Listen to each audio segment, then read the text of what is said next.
진리의 종교이기 때문에 교회가 얼마나 크냐 작냐 하는 그런 물리적인 측면의 추구보다는 교회가 얼만큼 참된가가 가장 중요한 질문일 것입니다. 참된 교회, 세상이 인정하는 그 차원이 아니라 하나님께서 인정하는 교회가 되고자 하는 그런 몸부림이 우리에게 필요하죠. 역사 속의 개혁자들이 참된 교회를 꿈꿨기 때문에 레포메이션이 일어났던 것을 압니다. 큰 교회를 꿈꿨다면 사실은 중세 암흑기가 가장 큰 교회였습니다. 역사상 모든 사람이 교회를 나오던 시절, 그러나 가장 썩어 있던 때가 그때였습니다. 참된 교회를 향해서 하나님의 말씀의 진리에 비추어서 우리를 끊임없이 반성하고 반추하는 그런 교회. 그래서 그들은 교회는 항상 진리에 비추어서 개혁하는 교회가 되어야 된다. 이미 이룬 것 아니고 우리는 항상 부족하고 거룩한 의미의 현상불만족이 필요하고 말씀을 통해서 하나님이 인정하시는 그런 교회를 향해 가는. 그래서 이번 사경회의 주제 말씀이 오늘 본문 말씀이고, 이 본문 말씀은 교회됨에 대한 정의를 잘 하고 있습니다. 교회가 무엇인가, 또 교회의 행보가 어떠해야 할 것인가를 보여주는 중요한 말씀입니다. 교회는 모이는 교회이고 또 흩어지는 교회인 것을 잘 보여주죠. 흩어지기 위한 모임이고 모이기 위한 흩어짐이라고 말할 수 있습니다. 세상 속에 있기 때문에 또는 세상 속으로 보내심을 받았기 때문에 흩어져야 되는 것이고, 그러나 세상과 차별화되는, 세상 속에 뒤섞여서 세속화되지 않고 다른 정체성과 다른 가치관을 가진 그런 집단으로서 우리를 스스로 성별해야 하는, 분리가 아니라 차별화를 가지고 세상 속에서 살아야 되기 때문에 우리는 끊임없이 다시 모여서 우리의 정체성에 대해서, 우리의 부르심에 대해서 서로 격려하고 책망하고 바로잡는 일을 해야 하죠. 그래서 또 모이는 것입니다. 모임에만 집착하게 되면 교회는 개토가 되어버리고 절간 기독교로 전락하게 되죠. 세상에게 아무런 영향을 주지 않는, 물과 기름처럼 따로 노는 그런 교회가 이 세상에 있을 이유가 뭐가 있겠는가? 완성된 천국으로 바로 가면 될 텐데, 하나님이 굳이 이 세상에 지상교회를 두시는 이유는 세상 속에서 그 차별화된 증거 공동체로 있도록 하시는, 그래서 우리가 뭉쳐서 그 하나님의 부르심을 확인하고 서로 격려하고 서로 치유하면서 다시 세상 속으로 들어가야 하는, 궁극적으로 완성된 교회는 다시 모일 것입니다. 열방이 종말적으로 다시 모이는 그 비전을 예수님도 끊임없이 말씀하십니다. 아직은 아니죠. 아니, 마지막 때 계시록에 나오는 것처럼 어린 양 보좌를 둘러싸고 모이는 궁극적인 그 모임의 비전 때문에 우리가 흩어져야 되는 것이죠. 열방을 불러 모으기 위해서. 그 사실을 잘 보여주는 말씀이 본문 말씀인 듯 싶습니다. 베드로는 특별히 여러분처럼 자기 조국을 떠나고 아비의 땅, 그리고 친척의 지역을 떠난 소위 말하는 디아스포라 교회에게 이 편지를 쓰고 있습니다. 여러분이 한반도에 살던 분이 어떻게 팔자가 싸나워서가 아니라 하나님의 섭리 가운데 흘러 여기까지 와서 밴쿠버에서 이런 신앙 공동체를 형성하게 되었다면 여러분 스스로에게 이런 질문을 하셔야 될 것이에요. 참새 한 마리도 하나님의 허락 없이는 땅에 떨어지지 않는 것이 사실이라면, 역사는 우연이 아니고 필연이라면 이 역사 뒤에 있는 하나님의 그 큰 손, 하나님의 그 섭리는 무엇일까? 우리가 밴쿠버라는 곳까지 와서 이 신앙 공동체를 이루도록 하신 하나님의 섭리, 하나님의 뜻은 무엇일까라는 질문은 타당한 질문이죠. 거기에 대해서 명쾌한 답을 지금 베드로 사도가 흩어져 있는 디아스포라 교회에게 이 편지를 통해서 말씀하시는 것입니다. 베드로전서 1장은 이렇게 쓰고 있습니다. 예수 그리스도의 사도 베드로는 본도, 갈라디아, 갑바도기아, 아시아와 비두니아에 흩어진 나그네, 우리말로 흩어진 나그네라고 번역된 이 본문에 가시면, 원문에 가시면 디아스포라라고 되어 있습니다. 요즘 많이 쓰는 말이죠. 요즘은 사회학에서도 또 일반 경제학에서도 디아스포라라는 단어가 일상화되어 있습니다. 원래 성경에서 나오는 말입니다. 영어가 아니고 이 신약 성경이 기록된 그리스 말입니다. 흩어진 사람들, 성경에 자주 등장하는 표현입니다. 하나님의 섭리 가운데 하나님이 유대인들을, 그리스도인들을 흩으셨습니다. 우리도 마찬가지죠. 지난 100년. 여기 대단히 중요한 교회의 정체성이 나옵니다. 여기 본문에서도 베드로는 이렇게 말하죠. 11절에서 사랑하는 자들아, 거류민과 나그네 같은 너희에게 권한다.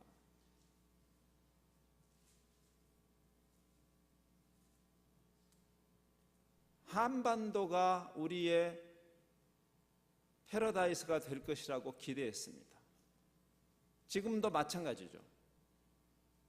이렇게 예수 잘 믿는 한민족을 하나님이 삼천리 반도 금수강산에서 잘 먹고 잘 살도록 해주셔야 할 거라는 기대감이 있습니다.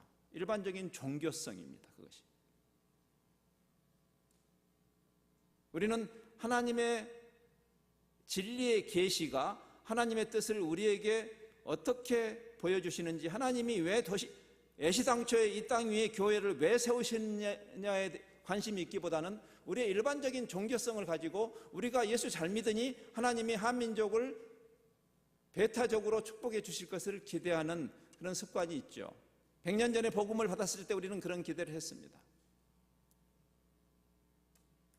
반만년 유구한 역사 속에 단 한 번도 이렇게 흩어진 적이 없는 민족, 역사의 아이러니 아니겠습니까? 수없는 외침을 받았지만, 수없는 열강의 침탈을 경험했지만, 한많은 민족이지만, 근데 마침내 한반도에 복음이 임했고, 우리는 이 천지를 창조하신 하나님이 우리에게 복음을 주셨고 복음을 받은 정도가 아니라 한반도가 평양 대부흥으로 들썩거릴 때 우리는 그런 기대를 했었죠. 우리 조상들은. 여기 100세가 넘으신 장로님도 계시지만 그 100년 전에 하나님을 향한 우리의 기대, 수없이 열강의 침탈을 받은 우리 민족이 이제 마침내 어깨를 펴고 보무당당한 행보를 할 때가 되었다. 왜? 천지를 창조하신 하나님을 믿었고 이제는 평양 대부흥으로 온 나라가 복음으로 출렁거리는 이때, 이렇게 예수 잘 믿는 한민족을 하나님이 열강의 침탈에 맡길 이유가 없다라고 우리는 믿었습니다. 근데 그게 우리 문제입니다. 그게 가장 그럴싸한 논리죠. 역사의 아이러니를 아시잖아요. 그 당시에 우리 주변에 일본이나 러시아나 청나라가 우리나라를 삼키려고 하던 그때, 멀리는 그 식민 팽창주의에 맛을 들인 미국과 영국과 프랑스와 네덜란드와 이런 나라들이, 그 나라들이 우리나라를 침략했다는 사실을 아십니까? 저는 오늘 국사 강의를 할 마음은 없습니다. 병인 양요, 신미 양요, 거문도 사건 아십니까? 나중에 구글해 보세요. 열강이 한반도를 삼키려 하던 그 풍전등화와 같은 그 위기에 있던 한민족, 그것이 그 당시에 평양 부흥이 일어나던 1907년의 상황이었습니다. 이렇게 예수 잘 믿는 민족을 하나님이 침략을 허용하시지 않을 거라고 기대했습니다.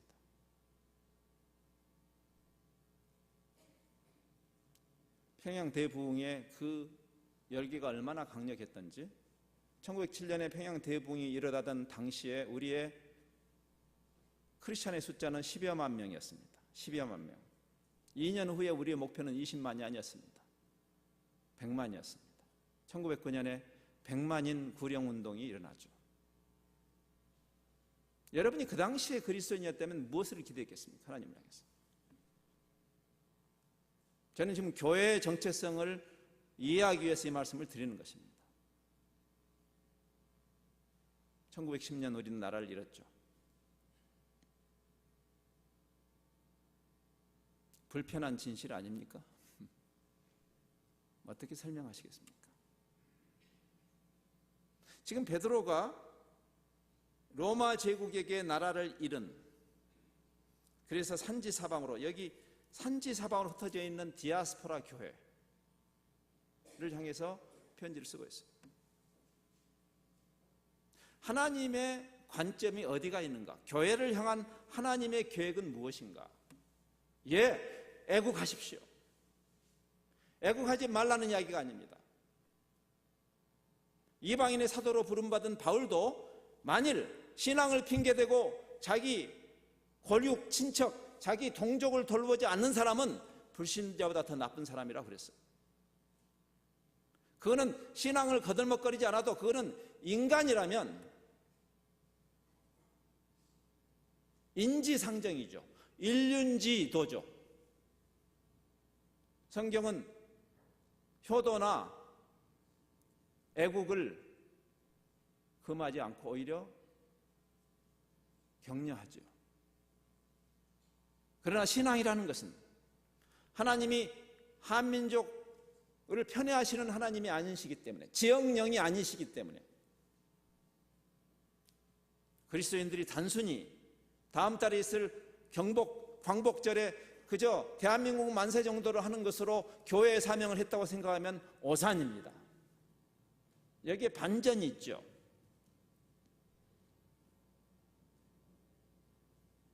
하나님은 무엇을 하셨는가?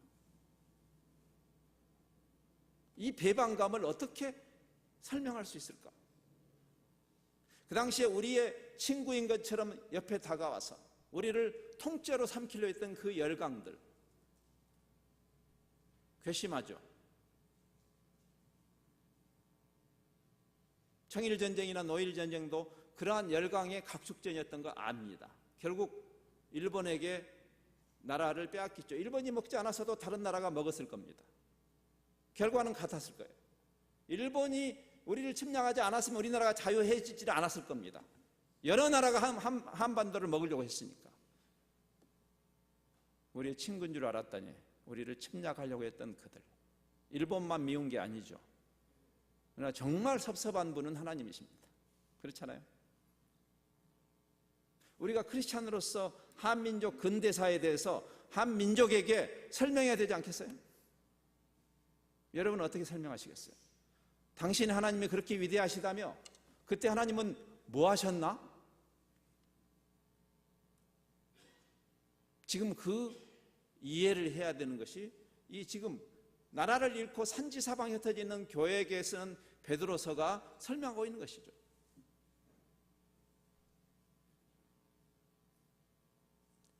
너희는 택하신 족속이다. 왕의 제사장들이다. 하나님의 제사장들. 열방을 향한 하나님의 택하신 백성이고 제사장들이고, 이 제사장이라는 개념을 아시죠? 특권층이 아니라 그 열방과 하나님 사이에 다리를 놓는 거룩한 하나님의 백성이고 나라이고 소유된 백성이다. 하나님이 이 특별한 그 목적을 위해서 하나님이 따로 떼어 놓으신 부동산이 아닌 동산의 개념이죠. 특별한 오케이션을 위해서. 여러분이 경제 활동을 하시면서도 어떤 특별한 일을 위해서 따로 떼어 놓는 돈이 있잖아요. 부부가 25주년, 50주년, 75주년 그런 기념일을 앞두고 특별하게 부부가 쓰기 위해서 따로 적금해 놓은, 그거는 다른 용도로 쓰면 안 되잖아요. 교회는 하나님이 특별한 목적을 위해서 따로 떼놓은, 일반적인 무당 종교에서 기대하는 그런 거 말고, 우리가 하나님을 믿었으니까 우리가 기대하는 우리에게 조금 더 특혜를 주시는 그런 정도의 그 기대하고 달리 하나님이 오히려 목적적으로 교회를 따로 떼놓으셨다. 소유된 백성이다. 무엇을 위해서? 이는 너희를 어두운 데서 불러내어 그의 기이한 빛, 깜깜한 죄악된 세상에서 하나님의 그 기이한 빛으로 우리를 불러내신, 이미 다 얻어버린 사람들, 우리 같은 질그릇에 그리스도라는 보화를 담아주신 그 하나님,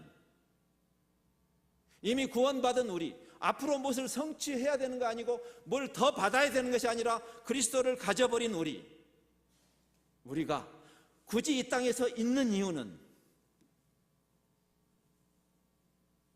그 영광스러운 복음을 이방인들 가운데 흩어져 있는 우리가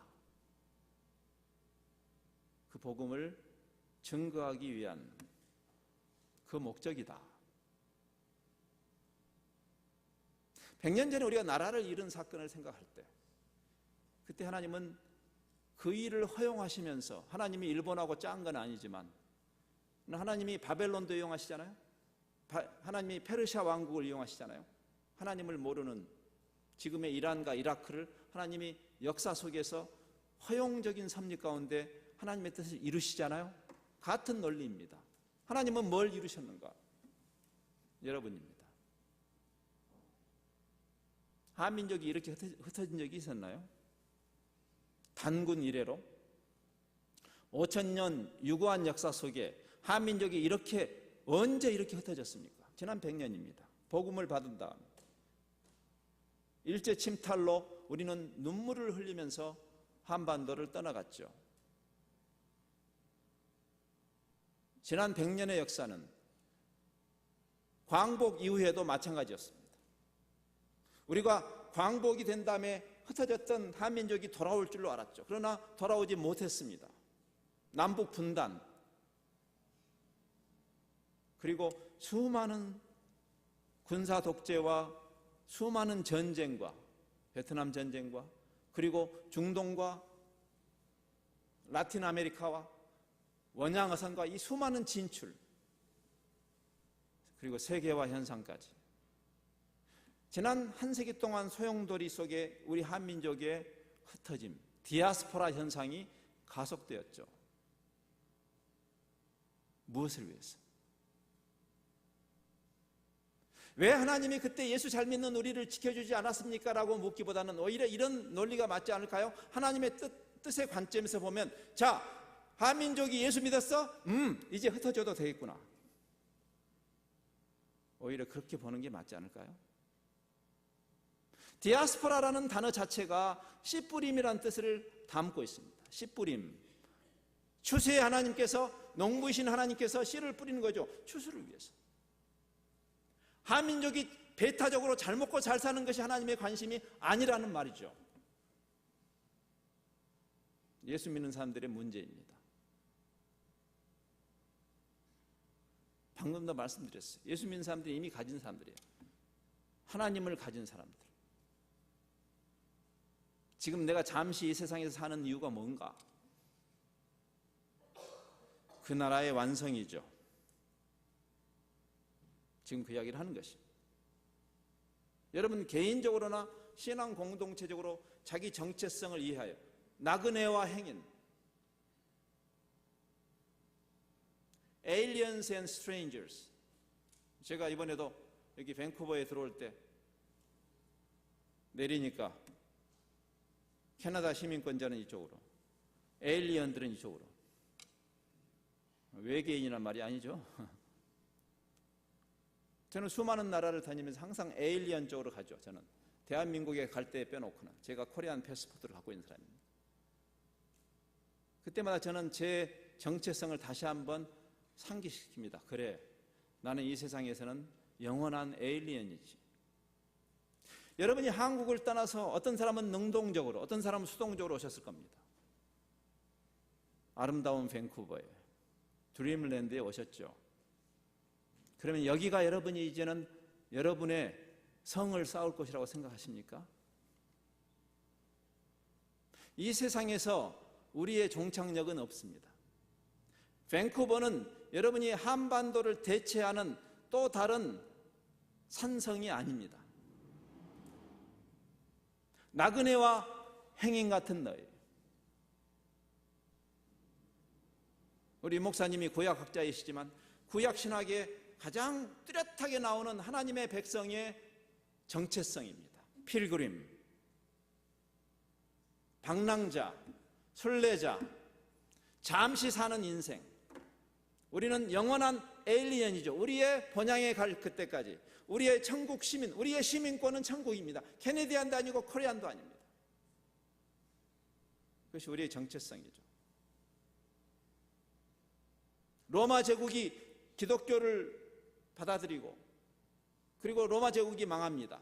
비슷한 일이죠. 그 당시에 로마에 있던 크리스천들의 또 디아스포라가 시작이 되죠. 게르만의 이동을 통해서 그때 그 성 어거스틴이 썼던 책도, 하나님의 도성이라는 그 책도 우리의 그 이중적 정체성을 이야기하죠. 우리가 이 세상에서는 특정 나라의 시민이지만 그러나 우리의 궁극적인 정체성은 하나님 나라의 시민이다. The City of God이라는 책에서 그런 그 이야기를 하죠. 로마가 망할 때 그 깨달음을 가졌던 것이죠. 여기 하나님의 섭리와 우리 신앙인들 간의 갈등은 이것입니다. 우리는 끊임없이 여기에 산성을 쌓으려고 하죠. 여기에 성체를 쌓으려고 하죠. 여기가 좋사오니 하나님, 기왕이 한반도 떠나서 밴쿠버에 왔습니다. 나 밴쿠버 좋습니다. 여기에다 성을 쌓으려고 하니 하나님이 하실 일은 내가 성 쌓는 거 도와주시는 일입니다. 축복해 주세요. 잘못된 것입니다. 성을 쌓는 게 문제입니다. 우리는 어제도 그 생각을 했습니다. 첫날 주님이 주님 우리의 기도를 바꿔주셨는가? 하나님, 제가 이런 앰비션을 하나님이 주셨다고 우리는 우기죠. 이 앰비션을 이루게 해주세요. 주님은 고쳐주시죠. 아니다. 하나님의 나라 외에는 하나님의 뜻이 아니다. 나를 위해서 구해야 할 것은 딱 한 가지다. 일용할 양식이다. 나 자신을 위해서는 일용할 양식 이상은 구해서도 안 되는 것이죠. 왜? 우리가 나그네고 행인이니까. 제가 위클리프라는 국제단체 국제본부에서 일을 시작한 지가 정확하게 11년 7개월이 됐습니다. 지난 2002년 1월 1일부로 제가 국제본부에 어사이먼트를 받았습니다. 흔히 어르신들이 말하는 역마살 인생이 시작이 되었습니다. 매년 10개월에서 11개월을 제가 여행합니다. 지난 10년 동안 제가 가방을 풀어온 적이 없습니다. 여행 가방을. 그러면 금방 다시 싸야 되니까. 한편으로는 힘들지만 한편으로는 내 정체성을 깨닫게 하는 삶입니다. 나그네와 행인 같은 너희. 왜 이렇게 돌아다니냐고요? 저희 단체가 너무나 큰 단체. 좀 작아졌으면 좋겠어요. 전 세계 한 7,000명의 선교사가 100여 나라에서 일을 하고 있어요. 그러니까 국제본부에서 뭔가 코디네이션을 해야 되니까 우리가 돌아다녀줘야 남들이 안 돌아다녀도 되니까. 힘든 면도 있지만 제 스스로에게 제 정체성을 깨닫게 해주는 삶입니다. 그리고 제가 배웠어요. 이게 크리스찬의 정체성이구나. 세상에 속하지 않은 거구나. 이 땅 위에 산성을 쌓아서는 안 되는 거구나. 기동력이 떨어지죠. 너무나 쌓아놓지 마십시오. 이 땅에다. 여러분이 경제적으로 윤택해지는 게 죄라는 이야기가 아닙니다. 그러나 여러분이 이 땅에 너무 많이 쌓아놓으면요, 움직이기가 힘들어요. Travel light. 제가 여행에 이제 10단이 됐습니다. 제가 11년을 돌아다니니까 이제는 집만 보면 압니다. 저 사람이 2박 3일 수련회만 해도 이민 가방 몇 개씩 가져온 사람들 보면 참 한심합니다. What if 하면서. 그 사람들은요, 귀찮아서 못 움직입니다. 어디 재밌는 놀러 가자 해도 안 가요. 귀찮아서. 그 짐 때문에 짐에 치여가지고 롯의 아내가 소금 기둥이 된 이유입니다. 우리는 aliens and strangers. 이 땅에 있는 동안 일용할 양식 이상의 것이 무엇에 써야 될까요? 하나님의 나라를 위해 쓰는 것이 당연할 것입니다. 성경에 끊임없이 나오는 개념입니다. 몇 개만 인용해 볼게요. 레위기 25장에서 토지를 영영히 사고 팔지 말아라 그랬어요. 부동산에 너무 집착하지 말아라. 왜? 땅은 하나님의 것이니까. 너희는 나그네요 우거하는 자다. Strangers and sojourners. 잠시 그 땅에 머무는 것이죠. 진정한 랜드로드는 없습니다. 여러분 랜드로드 아닙니다. 여러분 다 테넌트들입니다. 하나님의 테넌트들입니다. 너희는 우거하는 자로 테넌트로 나와 함께 있다 그랬어요. 그래서 야곱은 자기 인생을 이렇게 표현하죠. 내 나그네 길. 내 인생을 내 나그네 길이라고 했어요. 나그네 인생을 그렇게 이해했어요. 구약의 선배들은. 다윗은 이렇게 말하죠. 주 앞에서는 우리가 우리 열조와 같아. 우리 열조나 나나 지금 현재 엄청난 왕권을 누리고 왕궁을 짓고 그리고 성전을 짓고 있는 이 다윗이 뭐라고 그러냐면 우리는 나그네와 우거한 자라고 그랬어요. 다윗 스스로도.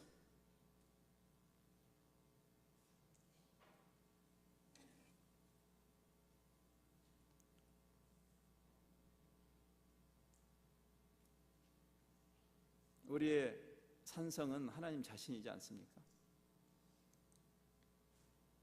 우리가 꿈꾸는 어떤 목적, 그게 아니라 하나님 스스로가, 하나님이 우리의 진정한 포트리스죠. 하나님이 나의 산성이다 그랬어요. 하나님을 가진 거죠. 하나님이 주시는 것이 아니라 하나님 자신을 가진 거죠. 그게 크리스찬이죠.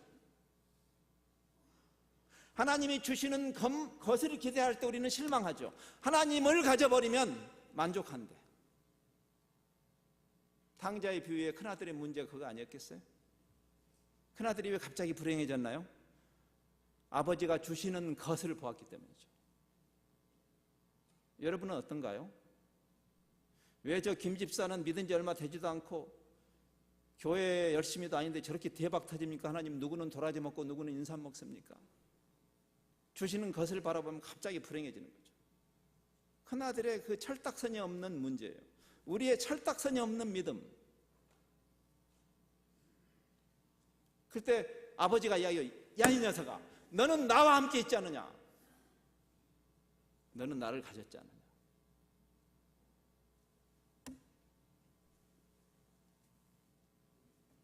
그 하나님을 가진 사람들이 나라를 잃고 흩어져도 괜찮아요. 목적 있는 부르심이니까. 그래서 끊임없이 처음에 그 아브라함과 그 카버넌트 언약을 맺으실 때부터 시작했어요. 지상 명령에 이르기까지 하나님은 끊임없이 우리를 떠나라고 하시죠. 제자를 부르실 때도 마찬가지고. 붙잡지 말아라. 편히 도구일 뿐이다. 있으면 편하지만 없어도 그만인 것. 가볍게 여행해라. 가볍게. 오늘 본문에서 이렇게 말하죠. 11절에서 형제들아 영혼을 거스려, 이 나그네와 행인 같은 너희들에게 말한다. 영혼을 거스려 싸우는 육체 정욕을, 우리는 이 정욕이라고 함으로써 오히려 뜻을 좁혔습니다. 물론 정욕이 포함되겠죠. 단순히 어떤 음란한 생각, 이야기를 하는 게 아니죠. 이게 이 sinful, carnal desire, 이 세상에 있으면서 우리가 집착하는 모든 것들을 이야기하는 것이에요.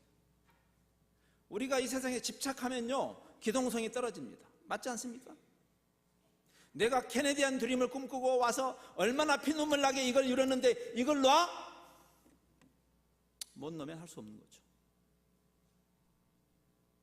하나님의 뜻을 이루기는 어려울 것입니다. 그래서 말하는 나그네와 행인 같은 너희를 권한다. 제발 이 땅에 너무 많이 쌓아놓지도 말고 집착하지도 말아라. 왜? 다 없어진다. 다 없어집니다. 기대하시라. 다 없어집니다. 다 놓고 갈 것입니다. 남들보다 더 많이 벌면 하루에 6끼씩 먹습니까? 왜 이렇게 소득이 올라갈수록 밥맛이 떨어지죠? 삶의 질이 세이빙스 어카운트에 있지 않다는 것을 우리가 알잖아요. 더구나 크리스찬들이. 열심히 살지 말라는 이야기가 아니죠. 열심히 사십시오. 하나님의 나라를 위해서. 그러나 자기 욕심을 위해서 집착하지는 마십시오. 자유하셔야 됩니다. 믿음을 권면할 때 여기서도 이야기하죠. 그 sinful desire를 없애버려라. 자유해라. 하나님의 부르심을 향해서 털어버려라. 미련을 두지 말아라. 여러분, 히브리서 11장에서 그 믿음을 권면하는 장에서 똑같은 이야기 하죠. 그 히브리서 11장이 믿음의 선배들을 우리에게 보여준 다음에 그들이 다 놔버렸던 사람들이잖아요. 그렇죠? 히브리서 11장에 나오는 믿음의 선배들이 예수님 덕분에 대박 터진 사람이 거기 있었나요? 다 그 지고의 가치를 향해서 놔버렸던 사람들이고, 그래서 그 사람들을 우리에게 보여준 다음에 12장은 말하죠. 11장의 근거에서 그러므로 우리에게 구름같이 둘러싼 허다한 증인들이 있다. 믿음의 선배들, 허다한 증인들이요, 구름같이 둘러싼 증인들이요. 근데 그 사람들이 우리에게 뭘 보여줬어요? 그 증인들이 모든 무거운 것, 가방이 무거우면요 움직이기 싫습니다. 저는요 이번에도 제가 2달 여행을 하는데 제가 이제 여행 10단이 되니까 체크인을 하지 않습니다. 캐리온 백 하나만 가지고 다닙니다. 왠지 아세요? 배게지는 2종류밖에 없어요. There are only 2 kinds of baggages. Carry on and lost. 물론 그건 장난이죠. 농담이죠. 근데 체크인하면 잃어버린 경우가 많아요. 저처럼 계속 움직이는 사람은 짐이 안 오면 아주 어려워집니다. 그래서 저는 체크인을 하지 않습니다.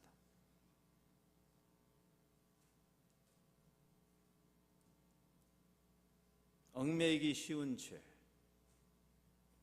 무거운 짐 다 털어버리고 경주를 뛰어라. 여러분 뛰는데, 여러분 이 그라우스 마운틴 올라가는데 이거 들고 어렵습니다. 포기합니다. 그렇잖아요. 그러면서 이제 오늘의 결론으로 가야 됩니다. 그러면 우리가 그렇게 해서 어떻게 증인의 삶을 살 것인가를 여기 대단히 중요하게 뒷부분이 이야기합니다. 읽겠습니다. 어떻게 그 기이한 빛으로 인도하신 그 하나님의 복음을 이방인들 가운데서 선포할 수 있겠는가? 어떻게 증거의 삶을 살 것인가? 대단히 일상적인 삶 속에서 차별화된 그런 삶으로 증인의 삶을 살라고 말합니다. 영혼을 거슬려 싸우는 육체의 정욕을 제어하고 12절에 이렇게 말하죠. 너희가 이방인 중에서 디아스포라, 하나님의 섭리 가운데 이름이 흩어져서 이방인 가운데 살고 있죠. 여러분이 개토가 되지 말아야 되는 이유죠. 그 가운데 살면서 행실을 선하게 가져 윤리 도덕적인 덕담을 하는 게 아니고 그리스도인으로서의 그 정체성에 합당한 열매를 맺으라는 이야기죠. 가치관이 바뀌었으니까. 행실을 선하게 가져 너희를 악행한다고 비방하는 자, 이 말을 조금 해석이 필요합니다. 이것도 여기 악행한다는 말이 무슨 말이냐면 세상 사람들의 철학이 있죠. 그렇죠? 이런 것입니다. 그리스도인들이 정직하게 살려고 하면 세상들이 말합니다. 틀렸어라고 말합니다. wrong doing이라는 말이에요. wrong. 야, 그렇게 세상 못 살아. 정직이 밥 먹여주냐? 그래요. 네가 그렇게 정직하게 살고 투명하게 사는 거, 네 양심껏 사는 것은 내가 박수를 치겠는데 너 그러면 망해. 세상을 몰라도 너무 몰라 라고 말한다는 거예요. 세상에 너희가 틀렸다고 말하는 사람들, 믿음은 믿음이고 삶은 삶이야. 그래서 내가 그랬지 대충 믿으라고 그런 사람들 있죠. 우리 교회에서도 그런 분들이 있습니다. 위안답시고, 야, 정직하라는 것은 그건 예수님이 하신 말씀이고, 야, 지금 이 세상에서 어떻게 그렇게 정직하게 살 수가 있어? 남을 위해서 발을 씻으라고? 아이고,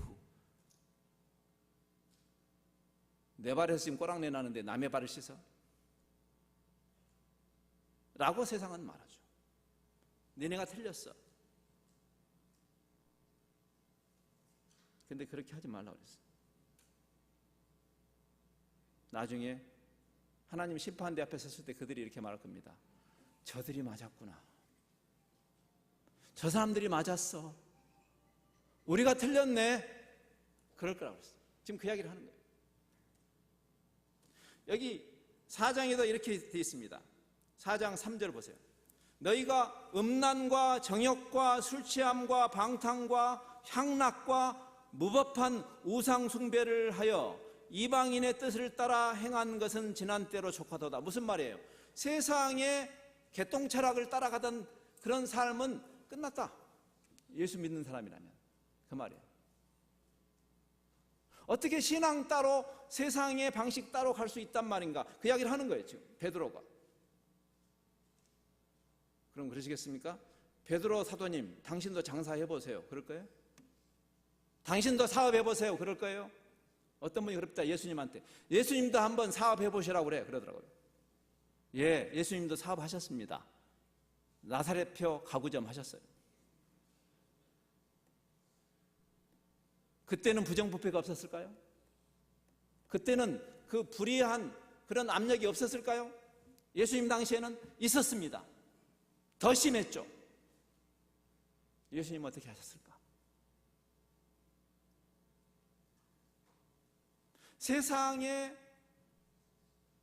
마치 이 세상이 내가 영원히 살 것처럼 세상과 타협하며 사는, 대충 사는 그 삶은 이제는 족하다, 과거로. 그러면서 그가 말해요.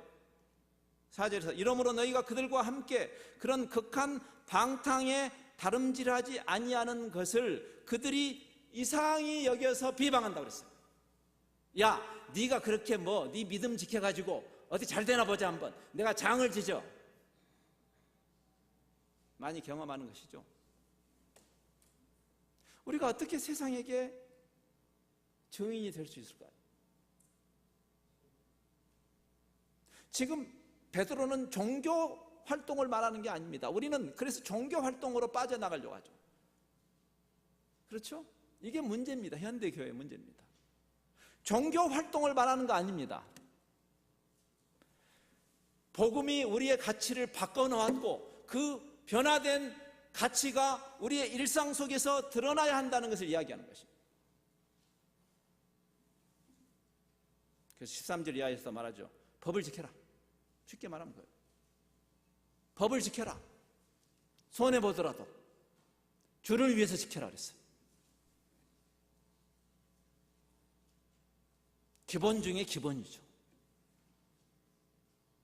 18절에서 내가 인플로이로 일을 하면 사람에게 하듯이 립 서비스만 하지 말고 눈가림만 하지 말고 죽게 하듯 해라. 심지어 이렇게 말했어요. 인플로이들아, 고용을 받은 사람들아, 고용주가 좋은 사람이면 물론이지만 나쁜 사람일지라도, 좀 밥맛인 고용주들 있죠? 여러분한테 좀, 여러분을 약간 어뷰스하는 그런 사람들 있죠.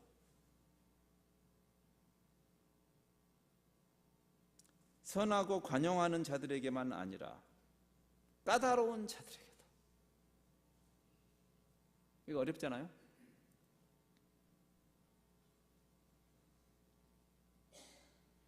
선을 행함으로 고난을 받고 참여. 20절 중반에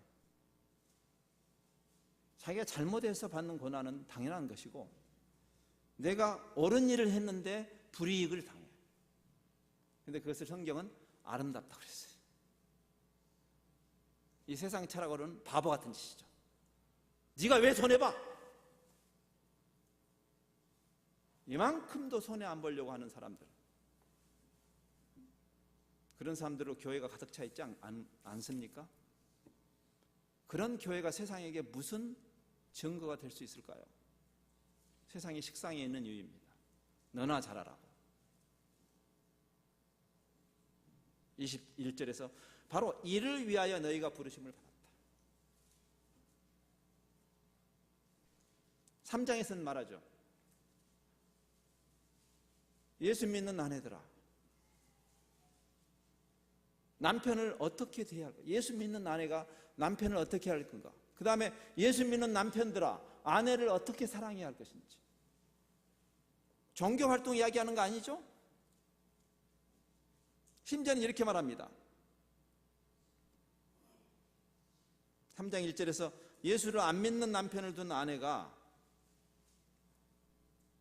그 아내의 말 때문이 아니라 그 아내가, 예수 믿는 아내가 어떻게 남편을 사랑해야 되는지를 깨닫고 세상의 기준으로는 사랑할 만한 자격이 없어 보이는 남편이라도 그리스도의 사랑 때문에, 말 때문이 아니라 행실로 말미암아 마음문이 열리고 복음을 듣게 되는, 똑같은 일이 남편에게도 적용되는 것이죠. 아내를 함부로 어뷰스하지 말고 더 연약한 그릇인 아내를 깊이 이해하고, 나는 내 방식대로 당신 사랑하는 거야 이렇게 말하지 말고 지식을 따라서 내 아내는 어떻게 할 때 사랑을 느끼는가. 내 아내가, 여러분 결혼생활 해보셨으니까 알잖아요. 화성에서 온 남자와 금성에서 온 여자가 사니 얼마나 힘들어요. 그럴 때 화성에서 온 남자가 나는 화성식으로 내 아내를 사랑한다라고 말하면 안 되는 것이죠. 사랑은 원래 상대방의 눈높이를 맞추는 것이 사랑이니까. 내 방식을 고집하는 순간 이미 사랑이 아니니까. 그래서 이야기하는 거죠. 금성에서 온 여자가 어떤 사랑의 표현을 원하는지. 우리 전통적인 한국 남자들 잘 못하잖아요. 저도 잘 못했어요. 너무 오랫동안 잘 못했습니다. 제가 제 자신을 세워놓고 지금 이야기하는 것입니다. 내 아내한테 너무나 미안해요. 지금 생각합니다. 너무나 오랜 세월 동안 나는 내 방식대로 내 아내를 나름대로 사랑하는 줄 알았어요. 근데 그게 아니었다는 걸 깨달았어요. 내 아내가 어떤 사람인지를 충분히 이해하고 그 눈높이를 맞추는 일을 하지 않았기 때문이죠.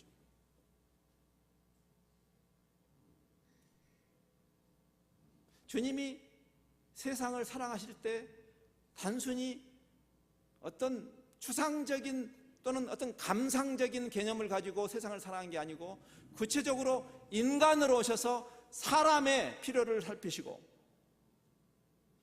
우물가의 여인에게는 그 여인의 눈높이를 맞추시고, 니고데모에게는 니고데모 율법사의 눈높이를 맞추시고, 삭개오에게는 삭개오의 그 눈높이를 맞추시는 그 예수님의 배려를 통해서 사랑이 전달된 것처럼, 우리가 세상을 향해서 악을 악으로, 욕을 욕으로 갚지 않고, 3장 9절에도 그런 말이 있죠.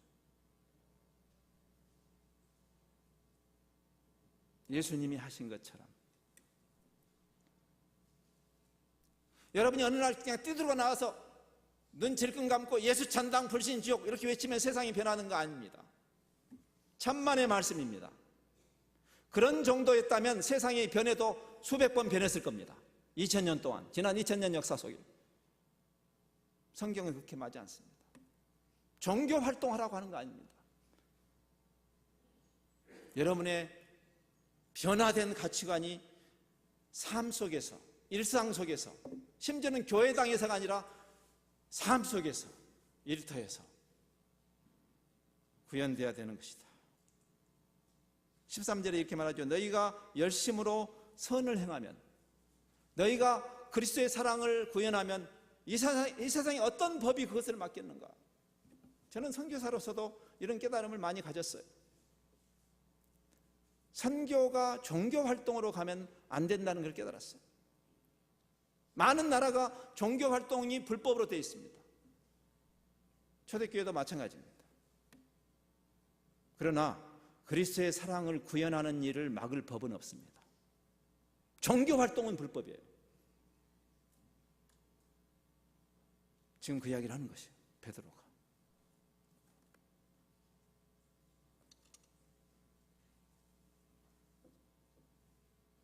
그러면 세상이 처음에는 우리를 경멸하고 너무 순진하다고, 세상을 너무 모른다고 비방하다가, 그리고 우리를 핍박하다가, 마음속 깊은 곳에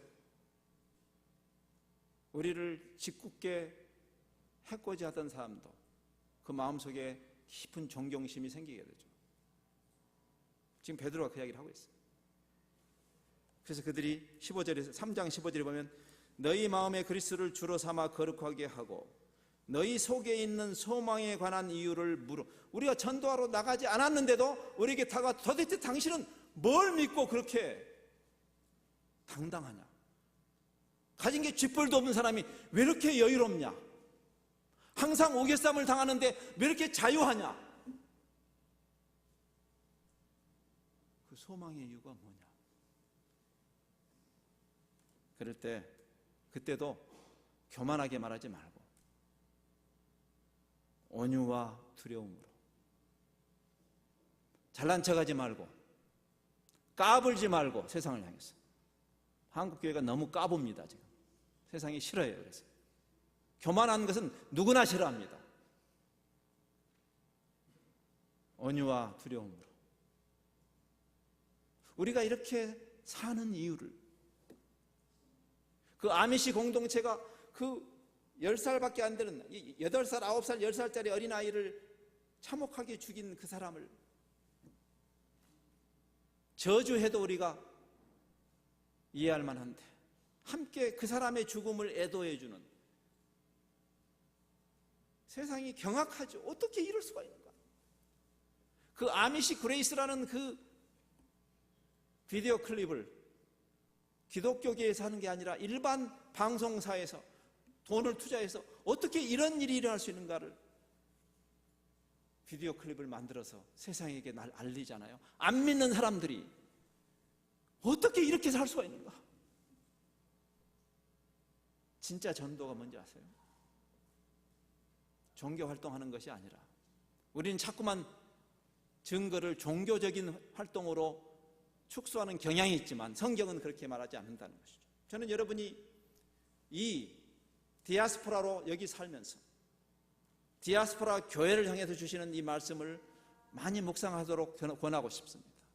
베드로서뿐 아니죠. 야고보서도 마찬가지입니다. 왜 야고보서가 그 행위를 강조하는지 아십니까? 증인으로 살려면 그렇게 살아야 되니까. 행위로 구원받는다는 이야기 하는 거 아닙니다. 야고보서 역시 디아스포라, 이 이방인 가운데 사는 이 증거 공동체의 차별성을 이야기하고 있는 것이 야고보서예요. 흩어져 있는 디아스포라에게 편지한 거예요. 야고보서 1장 1절에 도를 말만 하지 말고 행하는 자가 되라. 구현해라. 100년 전에 이 미국에서 부흥운동을 주도했던 D.L. 무디가 있었다면 유럽에, 특별히 영국에는 라드니 스미스라는 분이 있었습니다. 그분이 이런 말을 했어요. 그 사람이 했던 유명한 말입니다. 우리에게는 4복음서가 있지만 세상에는 5복음서가 있다 그랬어요. 마태, 마가, 누가, 요한이 있고 그 다음에 마지막 한 복음서는 그리스도인이라는 복음서가 있다. 근데 세상에게는 처음 4개의 복음서는 닫혀 있다고 그랬어요. 여러분에게는 복음서가 열려 있지만 세상이 복음을 보려면 우리를 봐야 하는 것이에요. 지금 그 이야기를 하는 것이죠. 말씀을 맺습니다. 초대교회가 어떻게 그렇게 강력한 증거 공동체가 될 수 있었을까? 이미 성경에 그 해답이 있습니다. 우리가 지금 방금 본 잠시 일부분만 보았지만 베드로가 흩어져 사는 디아스포라 교회에게 어떻게 증거의 삶을 살 것인가, 너희를 어두운 데서 불러내어 그의 기이한 빛에 들어가게 하신 그분의 그 영광스러운 복음이 어떻게 이방인 가운데 증거될 것인가를 말씀한 것처럼 초대교회는 종교활동을 많이 하는 집단이 아니었고, 한 사회학자의 결론에 의하면, 초대교회를 연구한 사회학자의 결론에 의하면 3가지 형용사를 썼습니다. 자유롭고 free, 기이하고, 아까 기이하다고 그랬죠? intriguing, 그리고 흡인력이 있는, 매력적인, 나도 저 공동체 일원이 되고 싶다. attractive, free, intriguing and attractive community. 교회가 증거 공동체로서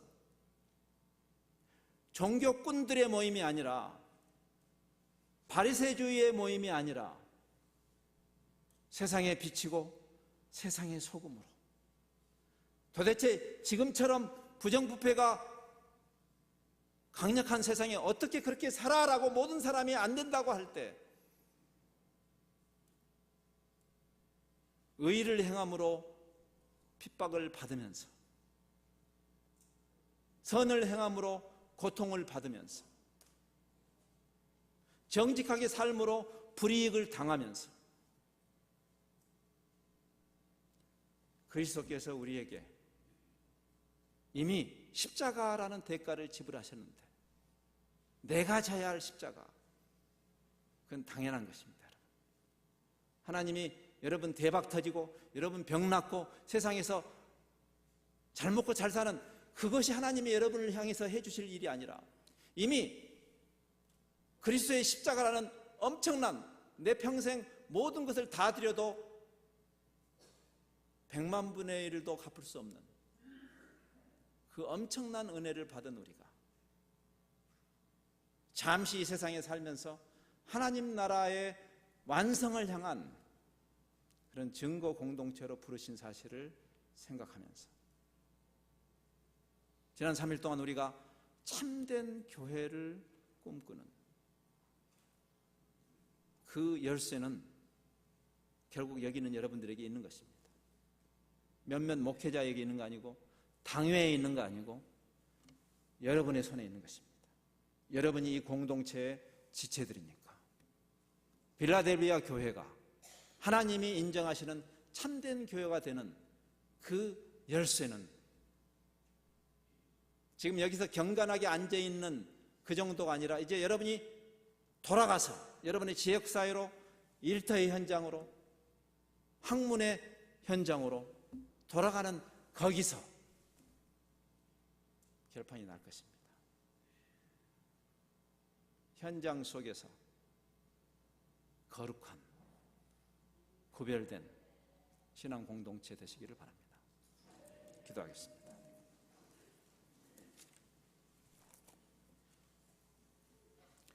너희는 택하신 족속이요 왕같은 제사장들이요 거룩한 나라요 그의 소유가 된 백성이니 이는 너희를 어두운 데서 불러내어 그의 기이한 빛에 들어가게 하신 이의 아름다운 덕을 선포하게 하려 하심이라. 사랑하는 자들아, 거류민과 나그네 같은 너희를 권한다. 영혼을 거슬려 싸우는 육체의 소욕을 제어하라. 너희가 이방인 중에서 행실을 선하게 가져. 너희가 잘못한다고 비방하는 자들로 하여금 너희 선한 일을 보고 주님께서 다시 오시는 그날에 저들이 맞았구나 하나님께 영광을 돌리게 하라.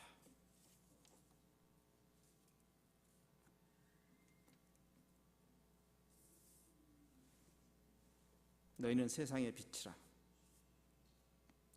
산 위에 있는 동네가 어떻게 숨기겠는가? 사람이 등불을 켜서 말 아래 두지 않고 등경 위에 두나니 이러므로 집안 모든 사람들에게 비치느니라.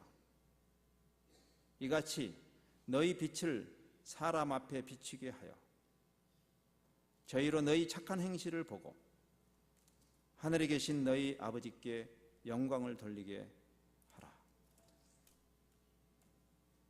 하나님, 그저 윤리도덕적인 덕담을 하기 위해서가 아니라 우리의 정체성 때문에, 주님을 만났기 때문에, 회심을 통과했기 때문에, 우리 가치관이 변했기 때문에 그 변한 증거가 우리의 삶의 일상의 열매로 드러나는 것이 당연할 것입니다. 십자가의 어마어마한 은혜를 경험한 우리가